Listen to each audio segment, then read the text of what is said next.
Agora eu vou chamar o Sandro para fazer a palestra sobre observatórios virtuais. O Sandro é ex-aluno aqui da universidade, né, do curso de Física, fez mestrado no OAN, onde também agora ele continua a carreira, né, doutorado, no Observatório Nacional, né, OAN do Rio de Janeiro, e é ex-professor, professor ainda da SEDU, né, não sei, do estado aqui também, de Física.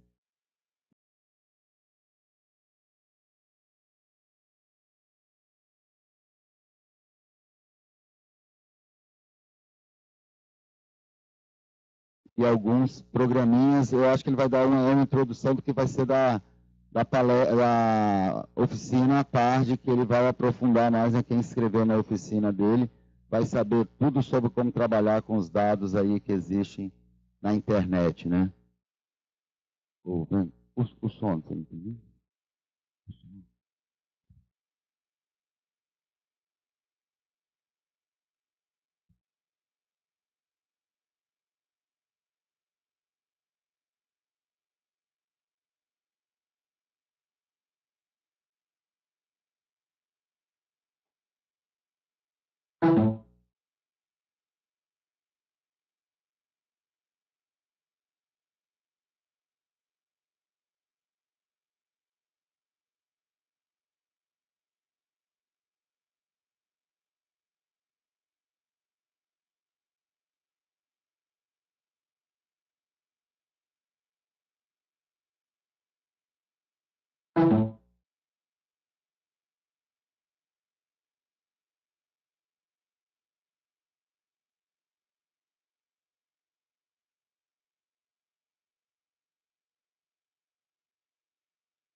Alô, alô. Estão me ouvindo bem? Bom dia. Meu computador é meio velhinho, demora aqui para entrar e tal.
Então, esse assunto, ele é um assunto bastante complexo.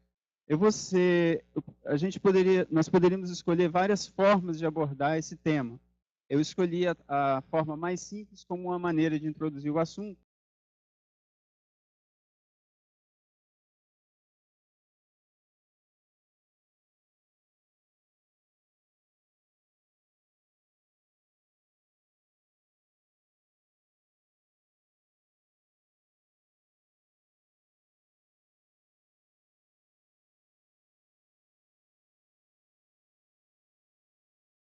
Aproximadamente 45 minutos para falar, então vou falar de uma forma bem rápida e o mais objetivo possível. Bom, para a gente entender o que acontece com essa coisa que ocorre hoje na astronomia, que são os observatórios virtuais, a gente tem sempre pensar nesses três processos, que é o processo da aquisição dos dados astronômicos, o processamento e o armazenamento dos dados astronômicos. Na verdade, isso acontece em várias áreas tecnológicas, não só na astronomia. Você pode pensar nisso em física de partículas, por exemplo, com LHC, você pode pensar nisso em vários aspectos. À medida em que eu for mostrando algumas etapas históricas de forma bem superficial, pensem sempre nesses três processos, né? No processo da aquisição, o que nós temos são os olhos, o telescópio, o radiotelescópio, todos os instrumentos necessários para absorver a informação.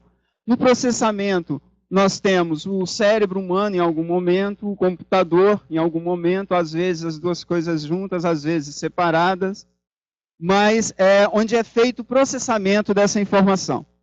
E no armazenamento também, o cérebro, no caso a memória, né?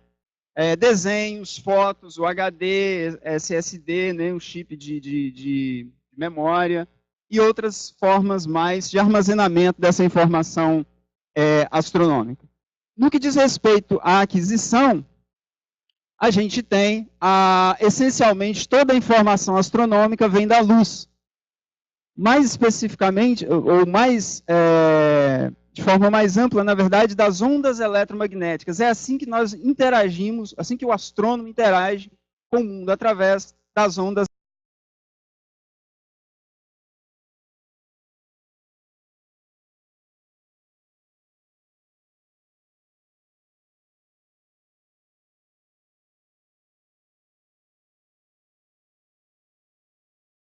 Então, eu poderia acrescentar ali luz, eu deveria acrescentar, junto com luz, eu deveria acrescentar gravidade, né? Que vai fomentar essa entrada de dados aí. Muito bem.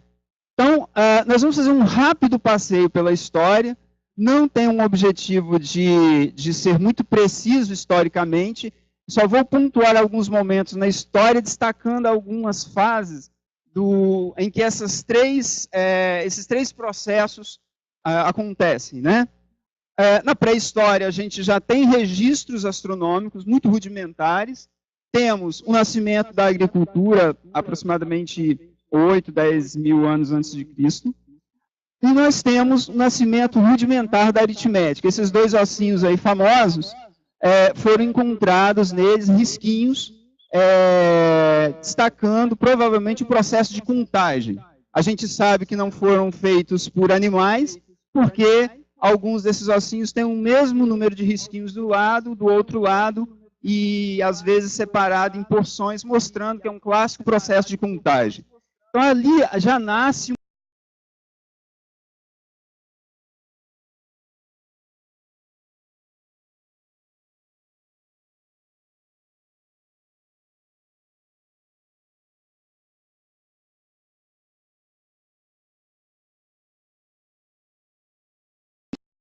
com finalidades de construção de calendários, em função da agricultura, né? Lembrem-se que o Nilo vivia sob as subidas e descidas, o Egito vivia sob as subidas e descidas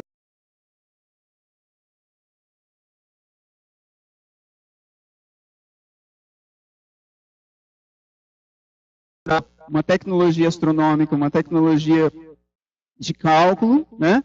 Uma ciência por trás disso, Então o Egito tinha uma astronomia, claro, que era uma astronomia fundamentalmente prática, assim como a sua matemática. Na China antiga também nós temos uma quantidade enorme de conhecimentos gerados, cartas celestes. Os chineses eram muito bons em registrar acontecimentos celestes. Se eu não me engano, a primeira supernova que a gente tem registrada é numa carta celeste chinesa. Também tinha finalidades em função da agricultura e calendários. Os chineses tinham uma ligação muito grande à superstição ligada aos céus também, aliás, até hoje.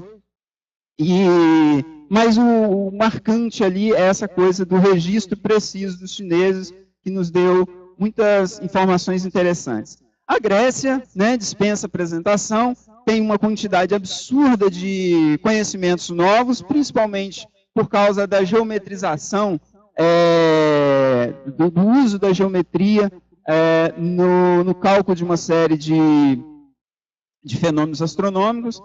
Quando eu estava fazendo um levantamento para essa apresentação, se a gente fosse falar só do conhecimento grego na astronomia, daria um congresso inteiro, né? Muita coisa. Eu só destaquei o Eratóstenes no cálculo que ele faz do diâmetro da Terra, né? Foi diretor da Biblioteca de Alexandria e também o primeiro a medir o diâmetro usando uma geometria relativamente simples, né? Simplesmente projetando a sombra de um objeto, medindo a altura desse objeto e a sombra, você consegue determinar aquele ângulo A. Acontece que se você considerar os raios de luz do Sol paralelos à Terra, você sabe que esse ângulo A é igual a esse ângulo B aqui, ligando o centro da Terra até um ponto qualquer. No caso ali, Eratóstenes usou a cidade de Siena e a cidade de Alexandria. Reza a lenda que ele pagou alguém para fazer essa caminhada, medir a distância, né, entre essas duas cidades. Conhecendo a distância entre as duas cidades e conhecendo aquele ângulo que ele conheceu pela projeção da sombra, a gente tira o diâmetro da Terra. Isso alguns séculos antes de Cristo. Então, você vê que é uma geometria relativamente simples, né? Existem projetos escolares fazendo esse tipo de trabalho com estudantes de ensino médio, mas os gregos conseguiram isso de uma forma espetacular, uma precisão muito boa para a época. Ainda na Grécia Antiga, e aí Hiparco, né?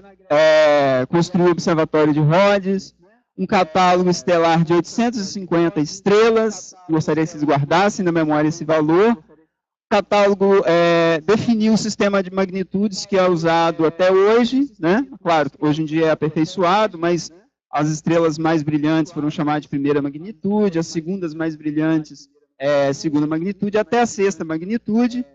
Determinou a duração do ano e usando, mais uma vez, conforme esse desenho aqui embaixo mostra, usando geometria, ele estimou a distância da Terra à Lua em raios terrestres, puramente usando a geometria e a informação que se conhecia até então de astronomia.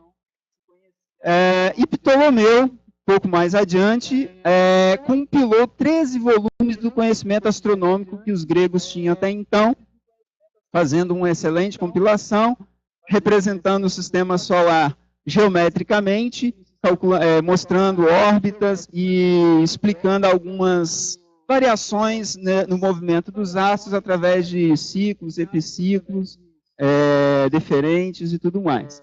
Essa compilação toda deu origem a um conjunto de livros que foi chamado posteriormente de Almagesto. Nós vamos ver por que ele tem esse nome depois. E o que Ptolomeu fez com essa história dos ciclos e epiciclos foi aquilo ali, né? Quando você olha da Terra, considerando a Terra o centro do universo, a posição do planeta no céu, aparentemente, o planeta faz um caminho e algumas vezes ele volta no céu. Aquele movimento que ele fez ali seria um movimento que levaria meses, você olhando o planeta no céu todos os dias, por exemplo, depois plotando aquelas posições ao longo do tempo, você veria ele fazer esses caminhos.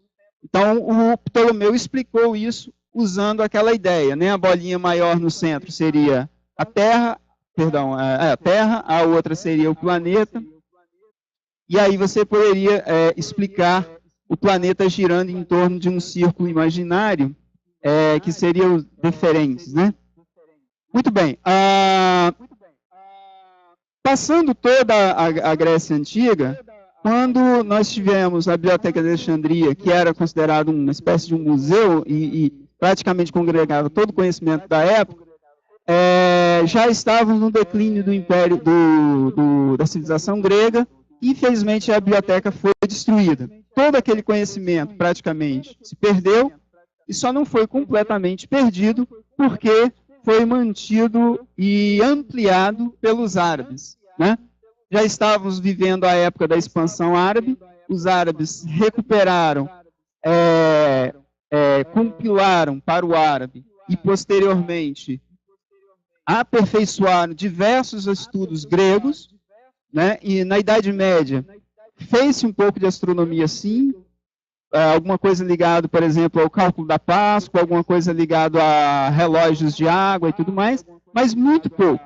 E os gregos, os árabes, que praticamente mantiveram boa parte desse conhecimento ainda salvo e ampliado. Acrescentando a isso o sistema de numeração hindu, e aí dando origem aos algarismos indo-arábicos, que nós usamos até hoje, que deu um salto muito grande no conhecimento astronômico. No final da Idade Média, e basicamente se redescobre a cultura antiga, que é o que a gente chama de período da Renascença, uma grande parte desses escritos árabes estavam sendo compilados novamente para as línguas da Europa. E aí a Europa vai redescobrindo esse conhecimento, redescobrindo antigos conhecimentos astronômicos, matemáticos, etc., etc. Fibonacci leva para a Europa o sistema de numeração indo-arábico, e aí a Europa começa a ter um novo boom de astronomia, né? Entre outras coisas, claro. Também, no finalzinho ali da Idade Média, o início da expansão marítima, 1400, no final de 1400, uma grande quantidade de conhecimentos astronômicos começa a ser aprimorado em função da navegação marítima, né? Novos equipamentos, como o astrolábio, o sextante e uma série de outros, começam a ser utilizados. E esses novos equipamentos, essa nova tecnologia geram, por exemplo,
o processamento e o registro, e façam uma observação, né? A aquisição é o olho até então, o registro é a escrita, né? O processamento é o cérebro, você tem que pensar no que você está vendo, interpretar, e o registro é feito na forma da escrita, certo? Então, passa a ser fundamental esse tipo de registro. Com Copérnico, logo em seguida, a gente tem Galileu, e aí nós temos um salto fundamental na astronomia. A astronomia é uma das ciências mais antigas que existe. Até então, já nós tínhamos aí algo mais de 4.000 anos de muita informação astronômica, mas toda ela feita sem lunetas, sem telescópios, toda ela feita apenas observando o céu, registrando, certo? Galileu insere uma mudança nisso. Galileu teve inúmeras contribuições para a astronomia e para a física, não vou falar de todas, mas o uso mais, vamos dizer assim, mais convicto da matemática para fazer cálculos, a utilização da física e particularmente o uso da luneta, vão dar à astronomia um salto enorme. A quantidade de informação vai aumentar. E por que a quantidade de informação vai aumentar? Porque aqui estamos, a primeira luneta que Galileu fez, essa menorzinha aqui, logo em seguida ele fez uma maior. A ótica que Galileu desenvolveu foi ele que fez, embora não tenha sido ele o inventor da luneta, né? Já era conhecido, lentes já eram conhecidas, e particularmente na Holanda havia um desenvolvimento muito grande, aí o que tudo indica tinha um holandês que já tinha feito uma luneta dessa, mas Galileu reinventou a sua luneta, ele construiu a sua luneta, usando o conhecimento que ele tinha de lentes. O mais importante, entretanto, não foi a invenção da luneta em si, foi o uso dela para a astronomia e o registro. Então ele aponta a luneta para o céu e anota as suas descobertas no seu livro Siderius Nuncius. Então, por exemplo, ele descobre que a Lua tem crateras e não era uma esfera perfeita. Né? Então, observação, processamento, registro.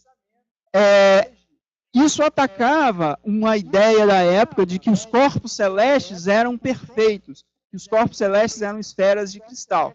Dizia-se até que a Lua apresentava aquelas manchas vistas aqui da Terra a olho nu, por causa apenas de que ela era uma esfera de cristal e refletia as imperfeições da Terra. Era essa a explicação para aquelas manchas lunares. Galileu mostra que não, que ela tem crateras e chega a estimar o tamanho das montanhas lunares e compará-las com regiões semelhantes à Itália que ele conhecia na época. Galileu, para ter conseguido na época, ele chegou a isso para usar as novíssimas técnicas muito difundidas pelo Leonardo da Vinci da projeção em 3D. Um outro cidadão, mais ou menos no mesmo período que Galileu, também observou a Lua com a luneta, mas ele não desenhou crateras. Por que Galileu desenhou e esse outro cara não? Galileu estava preparado para isso. Quando ele fez esses desenhos de perspectiva, ele aprendeu a ver em perspectiva. Muitas pessoas, talvez aqui, tenham visto a Lua pela primeira vez ao telescópio.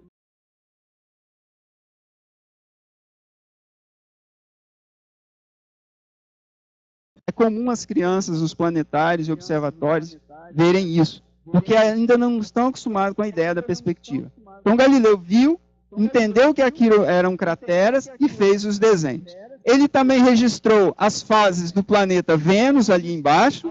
Ele mostrou que Vênus apresentava fases assim como a Lua, por conseguinte, era uma prova indireta da órbita de Vênus em torno do Sol, e Saturno, lá em cima à esquerda, apresentava, segundo o próprio Galileu, orelhas.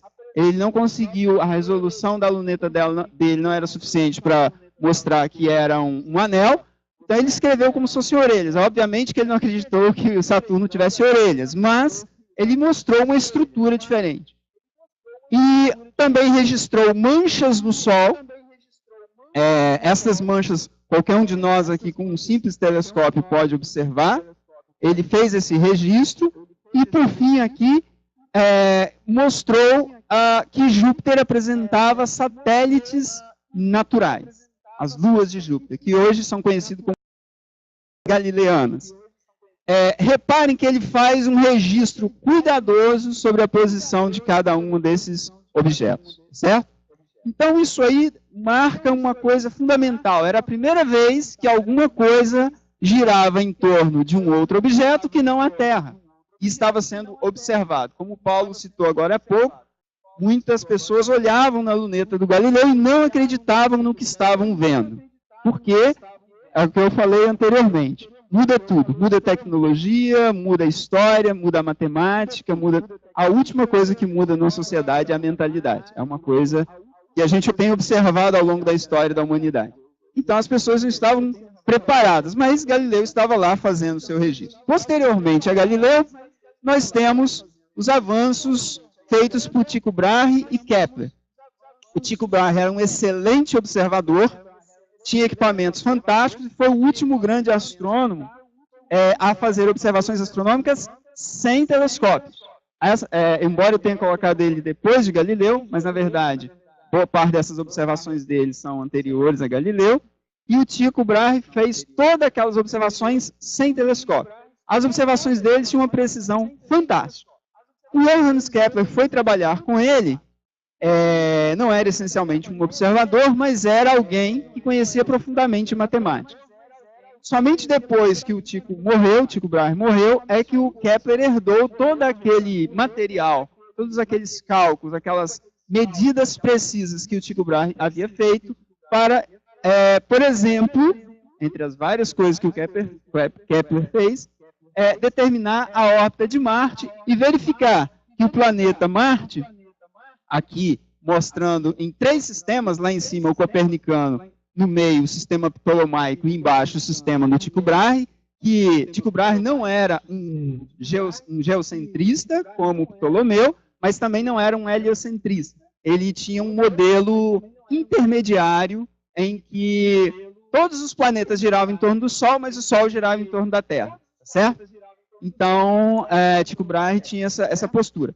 Então, o Kepler, analisando as medidas do Tycho Brahe, calcula a órbita de Marte e verifica que Marte gira em volta do Sol fazendo uma elipse e não uma circunferência.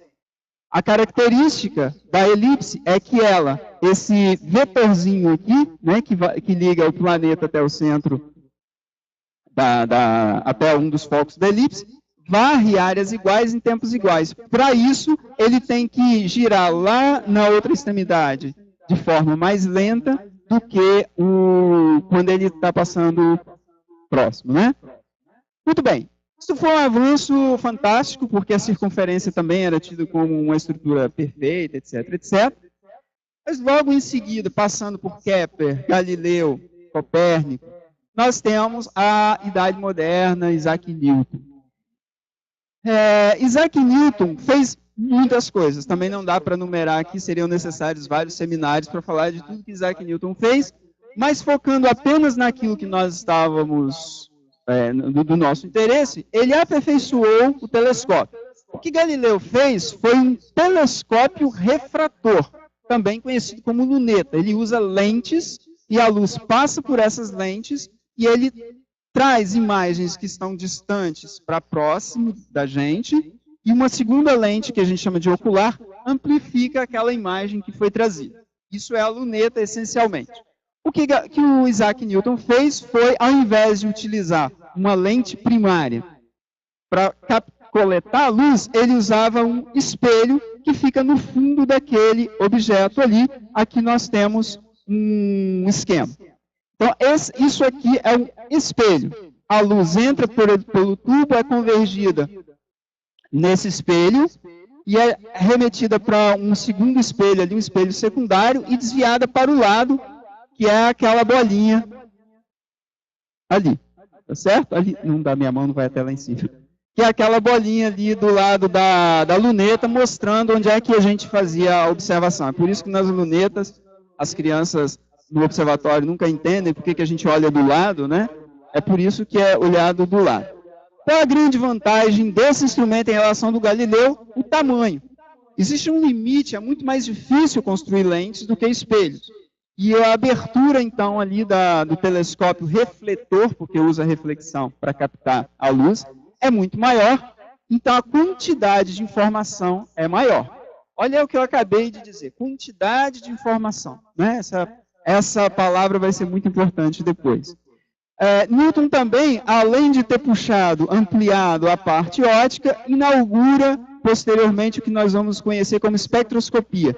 Isso porque ele faz com que passe luz por um prisma e a luz, ao atravessar um prisma, sofre um processo de difração e nós temos ali a formação do arco-íris. Esse é um desenho do próprio Newton, mas aqui, para a gente entender o que nós fizemos, a gente tem a luz branca, bate aqui, sofre um processo de difração, cada comprimento de onda muda, né, a velocidade quando entra, sai de um meio para um outro meio, no caso aqui o ar, aqui o vidro ou o cristal, e aí muda a velocidade. Só que cada comprimento de onda viaja numa velocidade diferente. Isso faz com que, né, se pessoas saem juntas de uma mesma cidade, mas cada uma viaja numa velocidade diferente, elas vão chegar em tempos diferentes na outra cidade. É a mesma coisa. Isso faz com que a luz sofra um desvio e separa a luz branca nas cores, no caso, nas cores do arco-íris. É o mesmo processo de formação do arco-íris. Newton fez isso e logo depois, pouco depois, um cidadão chamado Fraunhofer verificou que se você colocar a luz das estrelas passando por um telescópio e jogando dentro do prisma, essa luz apresentava pequenas raias, apresentava raias escuras ou claras, dependendo da situação, e estas raias são as linhas espectrais. Sem entrar em muitos detalhes, essencialmente essas linhas espectrais, hoje nós sabemos, na época não, mas essas linhas espectrais estão ligadas diretamente à composição química do gás que as gerou. Só para exemplificar o que o Fraunhofer viu e o que nós vemos hoje em dia, se você acende uma lâmpada comum, coloca um prisma aqui na frente, você vai ver um espectro contínuo. Ele vai pegar a luz branca da lâmpada e espalhar essa luz dentro do comprimento de onda que nós enxergamos. Se você colocar, ao invés de uma lâmpada, um gás aquecido, você vai ver apenas algumas cores. Isso porque nós temos aqui um espectro de emissão. Esse gás aquecido, os átomos e as moléculas que compõem esse gás se agitam e faz com que alguns fótons, alguma energia muito específica que é própria daquela molécula ou daquele átomo, emita aquele comprimento de onda específico. Percebe? É como se fosse uma impressão digital daquele gás. Por outro lado, se você pegar um gás frio e colocar ele em volta de uma lâmpada, a lâmpada vai aquecer esse gás, nem todo o espectro vai sair da lâmpada, porque algumas moléculas do gás vão absorver certos comprimentos de onda. Então ele vai deixar, repare, compare esse com esse, ele vai deixar passar quase todos os espectros, menos alguns.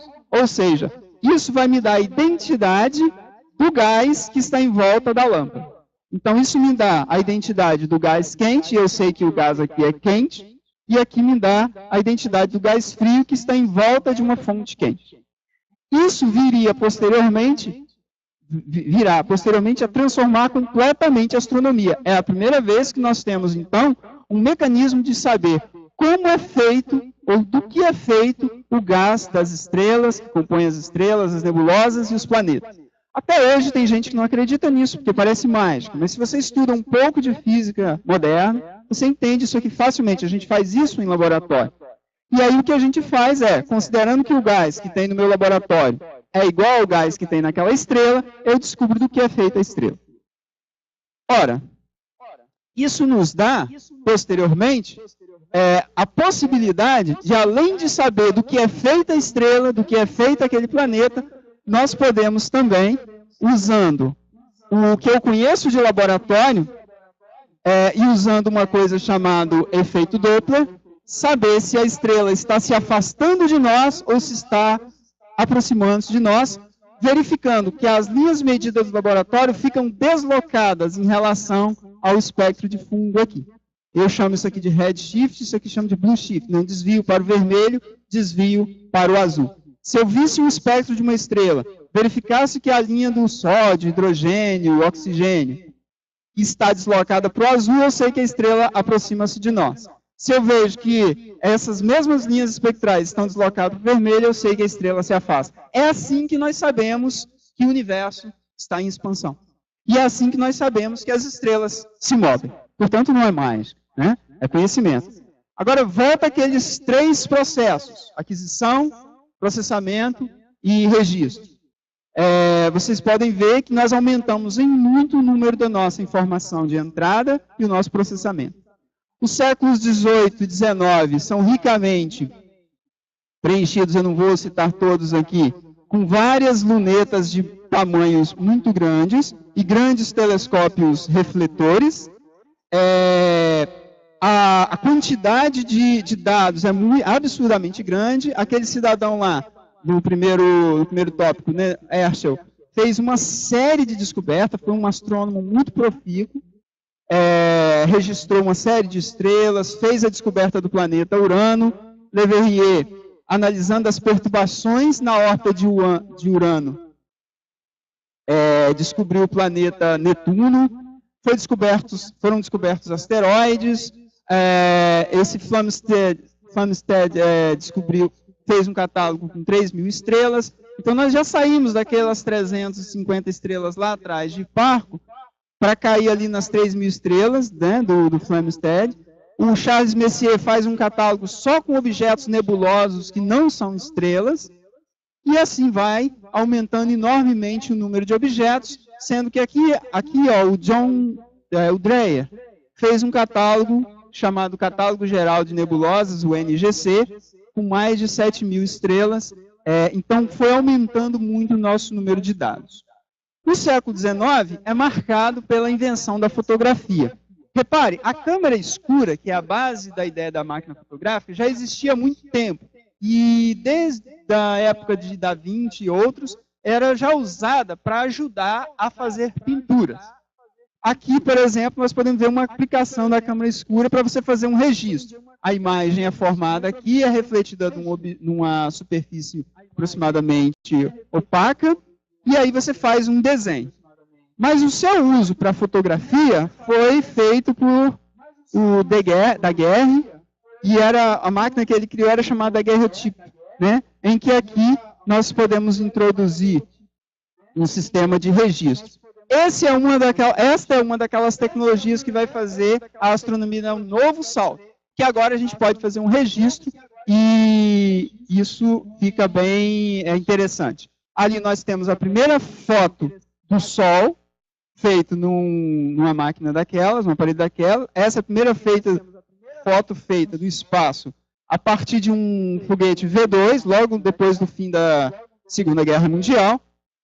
Então, acoplaram uma máquina, o foguete subiu, tirou a foto, desceu, e eles depois recuperaram, né? Aqui vocês podem ver como que diferencia. Ali a primeira foto da nebulosa de Órion, 1880. Aqui, em 883, a foto da mesma nebulosa. Mas esse cidadão aqui descobriu que, deixando a máquina com o diafragma aberto para entrar mais luz, você conseguia ver mais estrelas. Entrava maior quantidade de informação, você tinha maior quantidade de estrelas.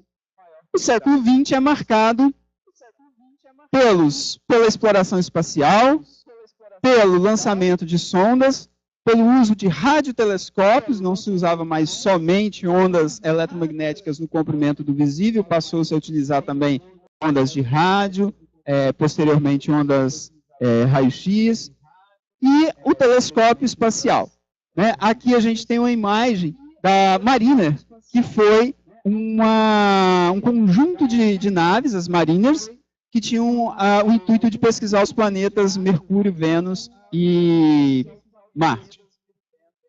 Eu estou mostrando essa foto para vocês verem que ela é um pequeno laboratório automático ambulante, certo? Aquilo ali são vários dispositivos que estavam coletando informações, inclusive imagens. As imagens eram captadas e remetidas diretamente para a Terra, não eram armazenadas no equipamento, que não havia tecnologia para isso, mas já havia tecnologia de captar a imagem de uma forma analógica e jogar isso. Todo mundo já viu televisão. A televisão, antigamente, era um sistema analógico. Então, você pegava a imagem pela câmera, aquilo era transformado em energia elétrica dentro daquele sistema, e no caso aqui era colocado na antena e retransmitido para a Terra. Não dava para armazenar na nave. É assim que se consegue as fotos, na época se conseguia as fotos, porque você não recuperava essa nave para poder revelar aquelas fotos, certo? Bom, a Viking era uma outra nave espacial, pousou na superfície de Marte, também era um laboratório absurdamente complexo, inclusive com um sistema para tentar detectar vestígios de vida. Tudo isso nas décadas de 60, 70. No século XX também a gente vai ter a invenção do transistor, a computação, que vai aumentar a velocidade do processamento, como eu falei antes, a capacidade de armazenar as informações em discos magnéticos e a criação de um de um chip, né? Posteriormente viria a ser os chips, que é o chamado CMOS, é um circuito integrado, que na verdade tem um monte de transistores aqui dentro. Esse cara é a mãe, ou o pai, do CCD. Aperfeiçoamentos do CMOS geram CCD. E o CCD é o que todos nós temos nos nossos aparelhos de celulares hoje, que tira as fotos, né? Ele pega a luz e, numa matriz, consegue fazer esse armazenamento. Isso vai dar um ganho enorme. Também, o século XX, a gente vê a criação de grandes telescópios, no início ainda usando filmes fotográficos bem grandes, mas logo depois substituídos por sistemas de captura digital. Aqui o telescópio do Monte Wilson, né, fez importantes contribuições para a astronomia. O telescópio espacial, que tem a vantagem de ir para o espaço e capturar as informações lá do espaço. A astrometria dá um grande passo, que é a medida dos objetos com muita precisão através do satélite Hiparco. Ele consegue fazer um catálogo de alta precisão de 118 mil estrelas, que foi publicado em 1997, e posteriormente um catálogo com menor precisão, mas com um número muito maior de objetos, o Tycho 2, 2,5 milhões de estrelas. Repare que os números estão crescendo cada vez mais e a complexidade da informação aumentando cada vez mais. Posteriormente, aí já virando para o século XXI, no nosso atual século, nós temos outros telescópios espaciais trabalhando em outros comprimentos de onda, como o Spitzer, que trabalha no infravermelho. Então, além de capturar a luz visível, nós podemos capturar luz não visível, mas que tão perfeitamente válida para fazer o estudo como qualquer outra, lembrando que ele não é o primeiro telescópio de infravermelho, mas para trabalhar bem com infravermelho é melhor no espaço. Bom, os grandes telescópios também nós estamos na era dos grandes telescópios, grandes conjuntos de telescópios fazendo interferometria, que é você juntar as informações, e a ótica adaptativa, que vai ser um grande avanço. A ótica adaptativa, instalada aqui um exemplo, né? A primeira imagem aqui de uma galáxia sem ótica adaptativa. Você tem apenas um telescópio apontando para a galáxia, você tem aquela imagem. A ótica adaptativa, o espelho que faz a coleta, ele tem um sistema atrás dele que faz com que o espelho varie, ele pode inclusive ser formado por múltiplos pequenos espelhos, ele oscila para corrigir a tremulação da nossa atmosfera, certo? Por exemplo, todo mundo já viu o céu estrelado, as estrelas ficam piscando. Esse piscar das estrelas tem a ver com a nossa atmosfera, com a temperatura da nossa atmosfera. Isso atrapalha a observação. Usando a ótica adaptativa, a gente corrige isso. Repare na diferença, né? Sem ótica adaptativa, com ótica adaptativa. Esse aqui também, ó. Telescópio convencional observando a Lua de Saturno, Titã. Aqui no telescópio Hubble, sem atmosfera. A ótica adaptativa, mesmo estando abaixo da atmosfera, consegue uma imagem melhor do que a do Hubble, porque os telescópios são maiores. O Hubble é um telescópio relativamente pequeno. E também nós entramos nos megaprojetos, como o que o Cláudio mostrou na abertura, né, o VLT e tudo mais. Bom, acontece que o que nós temos hoje em dia, como, por exemplo, o satélite Gaia, é uma quantidade absurdamente grande de dados. A gente já não consegue processar isso num simples computador. Se eu tiver que baixar um catálogo com 1 bilhão de estrelas, já não cabe aqui, tá certo? Como que a gente resolve isso? Veja bem, o projeto do Sloan, o SDSS, tem uma câmera de 120 megapixels. Né? Quais são as melhores câmeras de celulares que a gente hoje? 5 megapixels, 10, 15? São 120 megapixels em 30 CCDs com aquela resolução lá. Então, vai cobrir 35% do céu, cobre 35% do céu. Fazendo fotometria de 500 milhões de objetos, um espectro de mais de 3 milhões de objetos. Ele não está só captando a luz desse objeto, está fazendo análise desse objeto. A quantidade de dados passa a ser absurda. Isso está tudo disponível hoje em dia para qualquer um, eu vou mostrar daqui a pouco, mais de 40 terabytes de dados. Lembra que um computador comum hoje em dia, quando a gente vai comprar na loja, tem algo aí em torno de 500 GB a 1 terabyte. Então, aqui nós temos 40 terabytes de dados crus, tá certo? Então, as necessidades computacionais são absurdas. Caminhando para o final e aproveitando que existe uma quantidade de pessoas aqui que talvez não conheçam ou não entendam talvez qual é a ideia, qual a necessidade do processo, qual a necessidade computacional que a gente tem nesses projetos. Se dá pelo seguinte, imagine que você quisesse ter uma ideia da quantidade de chuva, um mapa da chuva no Brasil. Uma forma de você fazer isso seria você, por exemplo, pega um balde e coloca em cada estado brasileiro e deixa a água cair. E aí depois pede uma pessoa para levar isso tudo lá num centro para reunir essa informação. Olha, no meu estado caiu tantos milímetros de água hoje, no meu caiu tanto, no meu caiu tanto. Você faria um mapa depois, certo? Por estado. Você teria um mapa, sei lá, vamos supor que fosse algo parecido com isso, onde cada cor representa a quantidade de água caída. Ora, todo mundo concorda que esse mapa ele não é muito fiel, porque em estados tão grandes como o Amazonas, você vai chover de forma diferenciada. Seria necessário espalhar, talvez, um balde em cada cidade? Talvez. Ainda não ficaria muito preciso. E se nós colocássemos um balde em cada rua? Aí já começaria a ficar melhor, não é verdade? Você aumentaria o seu detalhamento. E se nós fizéssemos o seguinte, colocássemos um balde em cada metro quadrado na superfície do Brasil? E aí nós teríamos um mapa muito fiel de como que a chuva está caindo no Brasil, por exemplo. Só que quantas pessoas nós teríamos que deslocar para fazer essa conta? Nós teríamos que pegar cada pessoa para carregar um balde para levar para esse centro de processamento. Ora, mas quantos metros quadrados nós temos no Brasil? Né? Nós temos uma quantidade absurda. Nós teríamos um mapa muito detalhado das chuvas caindo no Brasil, mas precisaríamos algo em torno de 8 trilhões de pessoas para cobrir os 8 trilhões de metros quadrados.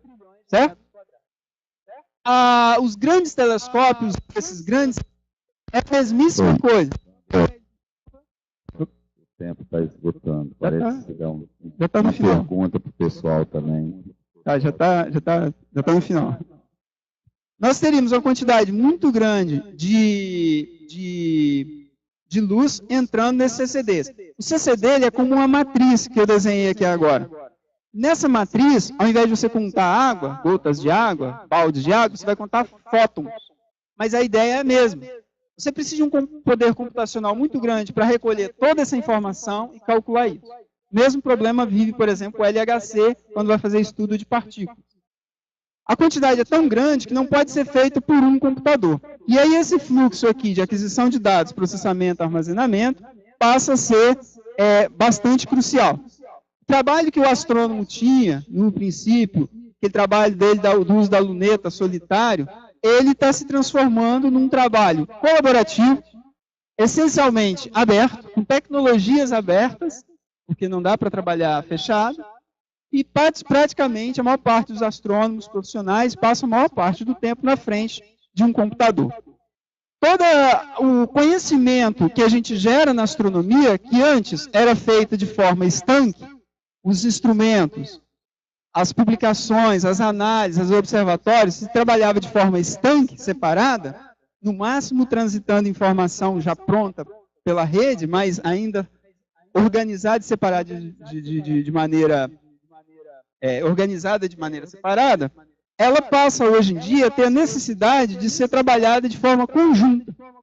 E esse conjunto de ações, processos e tecnologias que une tudo isso, nós chamamos de observatórios virtuais, ou mais comumente, VO. Existem várias instituições trabalhando nisso em vários países, e elas se juntaram através do IVOA, ou IVO, enfim, IVOA, que é uma instituição que cuida de gerenciar isso tudo. Mas como assim gerenciar? A ideia é criar protocolos que sejam comuns a esses dados. Por exemplo, vamos armazenar as imagens. Todas as imagens vão ter este cabeçalho, esse conjunto de informações que vai fazer com que qualquer programa possa acessá-lo. E aí você só tem que se preocupar com o programa e não com o protocolo em si. As várias instituições trabalham juntas no sentido de fazer os protocolos comuns. É exatamente o que acontece com a internet. Várias empresas, vários países conseguem se comunicar pela internet, vários sistemas operacionais diferentes, vários programas diferentes. Por quê? Porque elas se comunicam com um protocolo comum a todas elas. O protocolo TCP/IP, que é o que faz os dados trafegarem. Existem outros protocolos também que fazem coisas diferentes. Existem muitas ferramentas de VO pela internet que podem ser acessadas pelo astrônomo profissional, pela instituição, pelo astrônomo amador e pelas escolas, por exemplo. E pelo usuário comum. Você se interessa por astronomia, quer fazer um estudo, você pode entrar.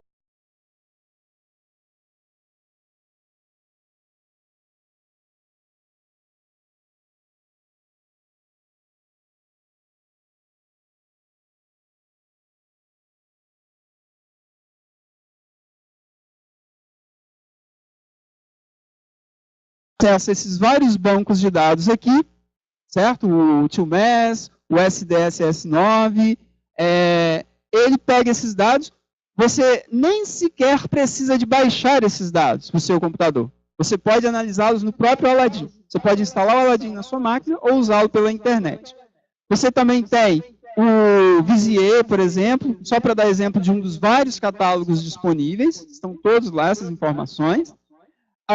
O JPL faz um trabalho fantástico, feito só por duas instituições no mundo, né? O JPL, o trabalho do Horizons e o Observatório de Paris, que é calcular a órbita dos objetos do Sistema Solar, incluindo muitos asteroides conhecidos, com uma precisão muito grande, levando-se em consideração todas as perturbações de todos esses corpos. Você entra lá e pega, foi aqui que eu tive contato com o VO, porque eu precisei disso para o meu trabalho de mestrado. Se eu fosse fazer esse cálculo no meu computador em casa, não poderia. Se eu fosse fazer num simples cluster, não poderia. Você precisa de um grande cluster para fazer esse cálculo está todo disponível. Você entra lá e faz... Só para dar um exemplo, eu quero saber a órbita de Saturno nos próximos 20 anos. Ele te dá o cálculo exato. Se você quisesse mandar uma sonda para Saturno, você poderia pegar esses dados e calcular a posição de Saturno nos próximos 20 anos com uma precisão muito grande. E o TopCat, que é o que eu vou falar no nosso curso daqui a pouco,